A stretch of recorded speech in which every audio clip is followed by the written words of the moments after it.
Bapak Ibu, saudara-saudara yang diberkati Tuhan, kita kembali berjumpa dalam renungan malam Jemaat Rama. Hari ini Jumat 29 Mei 2020.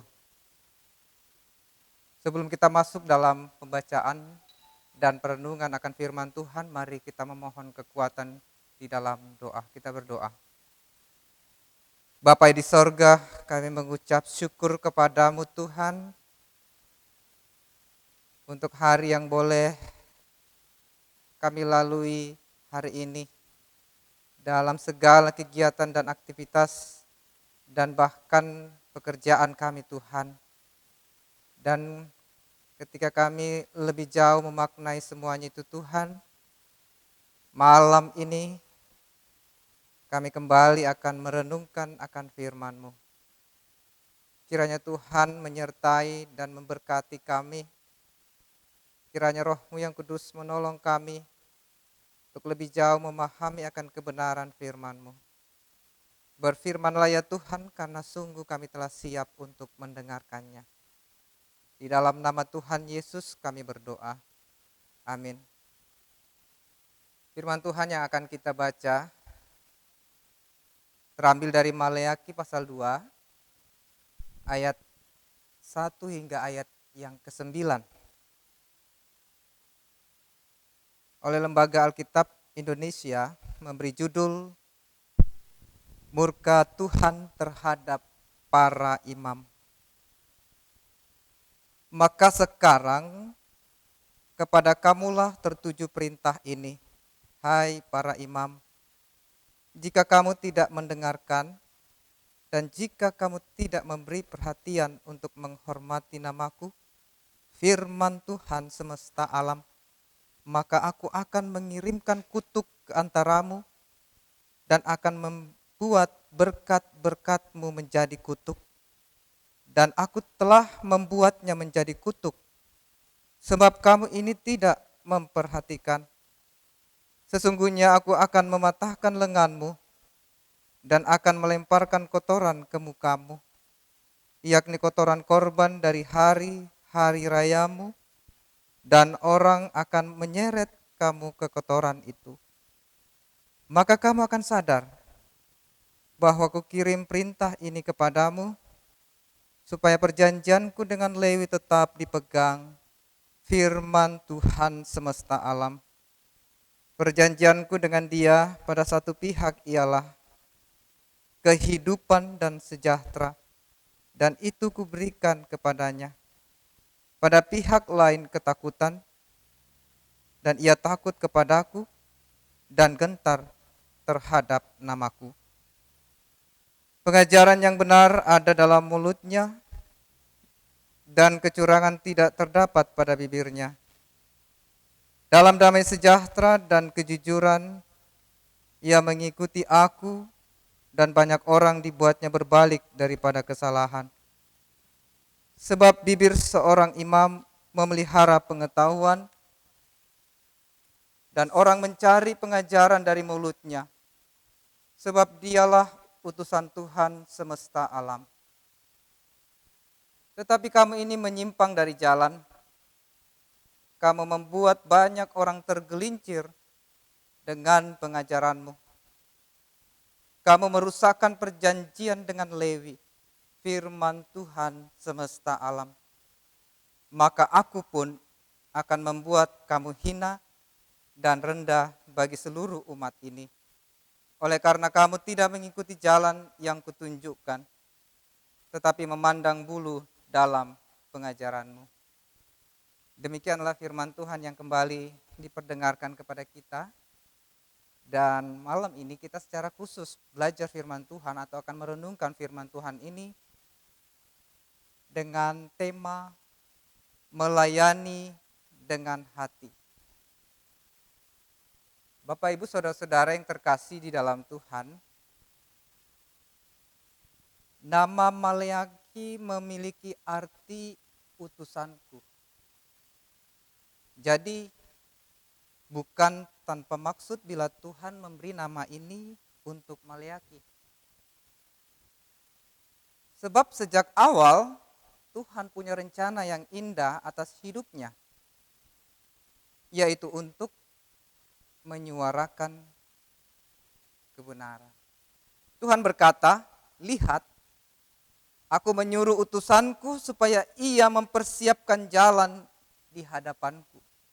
Maleakhi pasal 3 ayat 1a. Untuk menjadi utusan Tuhan atau orang yang dipercaya Tuhan untuk sebuah tugas pelayanan, maka seseorang harus memenuhi sebuah kriteria yang dikehendaki Tuhan. Seperti yang disampaikan oleh Rasul Paulus dalam 1 Korintus pasal 4 ayat yang pertama. Demikianlah hendaknya orang memandang kami sebagai hamba-hamba Kristus. Jadi menjadi utusan Tuhan seharusnya menyadarkan siapa kita, yang tidak lebih dari seorang hamba. Hamba yang dipercaya Tuhan untuk menyatakan rahasianya. Dipercaya Tuhan adalah suatu anugerah semata. Orang akan dipercaya Tuhan untuk menjadi utusannya apabila ia pertama takut akan Tuhan. Ini adalah suatu syarat mutlak yang harus dimiliki oleh orang yang mau melayani Tuhan.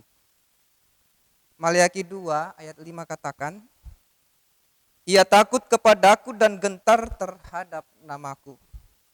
Orang yang takut akan Tuhan berarti memiliki kehidupan yang selaras dengan kehendak Tuhan. Atau dengan kata lain, dia telah menjadi seorang pelaku firman yang baik. Karena apa yang ia katakan dan yang ia perbuat senantiasa meneladani apa yang Kristus katakan dan perbuat. Ini juga yang menjadi komitmen Rasul Paulus.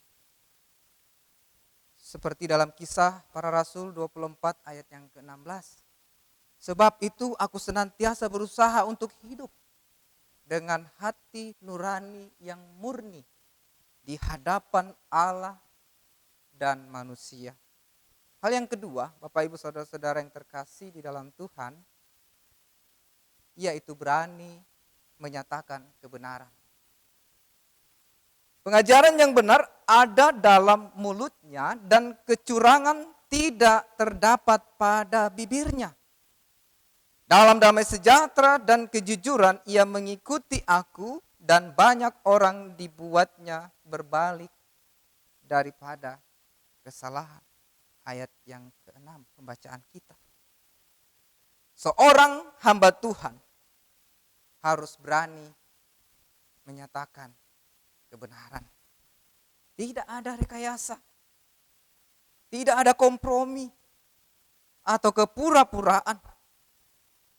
Karena ia sendiri harus hidup dalam kebenaran. Sehingga di dalam kehidupannya ia bisa menjadi orang yang dapat memberikan kesaksian dan teladan hidup yang baik bagi semua orang. Banyak orang dibuatnya berbalik daripada kesalahan. Sebaliknya, bila seorang utusan Tuhan ternyata memiliki perkataan dan perbuatan yang tidak sesuai dengan kehendak Tuhan, maka ia justru akan menjadi batu sandungan bagi orang lain. Mari melayani dengan hati, karena Tuhan akan menyertai langkah kehidupan kita. Amin. Baik Bapak Ibu Saudara-saudara yang terkasih di dalam Tuhan, menutup renungan malam kita dan sebelum kita beranjak untuk beristirahat, mari kita kembali memohon kekuatan di dalam doa. Kita berdoa. adalah sukacita di dalam hati kami Tuhan, ketika kami kembali mengalami waktu-waktu yang indah, waktu di mana kami kembali sejenak merenungkan akan apa yang terjadi di dalam kehidupan kami, merenungkan akan kebaikan-kebaikan Tuhan yang Tuhan berkenan nyatakan kembali di dalam kehidupan kami. Terima kasih buat hari ini Tuhan, terima kasih untuk penyertaan-Mu dan terima kasih untuk firman-Mu. Kami sungguh bersukacita Tuhan, karena Tuhan senantiasa menyatakan kasih dan pemeliharaan Tuhan di dalam hidup kami. Kami berdoa buat bangsa dan negara kami Tuhan yang terus bergumul untuk berjuang melawan penyebaran virus corona ini Tuhan. Biar kiranya di dalam segala usaha yang telah dilakukan ini Tuhan, turut didukung sepenuhnya oleh seluruh warga. Mereka patuh pada himbauan-himbauan yang disampaikan, agar mereka pun turut membantu upaya pemerintah dalam mengurangi dan bahkan menyembuhkan beberapa orang-orang yang sudah terjangkiti virus ini Tuhan. Seluruh hidup dan keberadaan kami Tuhan, malam ini kami serahkan hanya ke dalam tangan kuasa Tuhan. Karena kami tidak tahu akan apa yang terjadi dan menimpa kehidupan kami. Biar kiranya Tuhan ketika esok pagi kami bangun dan Tuhan kembali memberikan kami napas kehidupan, biarlah kami senantiasa mengucap syukur dan berterima kasih kepadamu Tuhan. Ya Allah Bapa di sorga, inilah doa, inilah permohonan kami yang kami bawa hanya di dalam nama Tuhan kami Yesus Kristus, Tuhan dan Juru Selamat kami yang hidup. Amin. Bapak Ibu Saudara-saudara yang diberkati Tuhan, demikianlah renungan malam kita hari ini, Jumat 29 Mei 2020. Tuhan memberkati.